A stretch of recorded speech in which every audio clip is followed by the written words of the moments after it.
Usman Khan and his gang here under security surveillance in 2010. They were plotting to blow up the London Stock Exchange and to build a terrorist training camp in Pakistan. When he was convicted at Woolwich Crown Court in 2012, the judge said Khan and his co-defendants had an ambitious and serious jihadist agenda.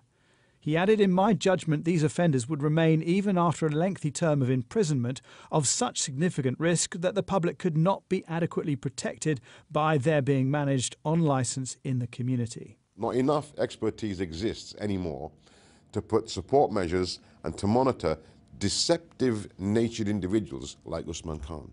So what happened? In February 2012, Khan was given a sentence called indeterminate for public protection, meaning he can't come out unless deemed safe.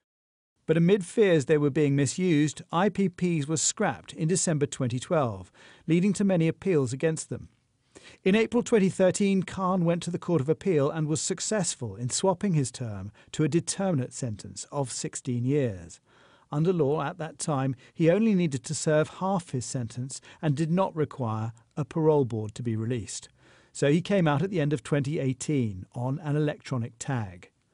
So now comes the political argument. I have long said that this system simply isn't working. It does not make sense for us as a society to be putting people convicted of terrorist offences, of serious violent offences, out on early release. But it was the Conservative coalition who ended Labour's indeterminate sentences. I think we need to look at what happens in the prisons, what happens with the probation service, and what happens with the role of the parole board in this. 6 months after his conviction, Khan wrote a letter while in prison asking to go on a de-radicalisation programme because he wanted to become a good British citizen. It seems unlikely he was genuine, and this case poses a number of serious questions. This is all about risk assessment, the ability to determine risk at the point of sentencing. Does the judge have access to all the information the judge needs, including potentially secret intelligence? Secondly, calculation of risk at the point of release, and there may be difficult issues for MI5 and counter-terrorism police to share intelligence that they have with the parole board.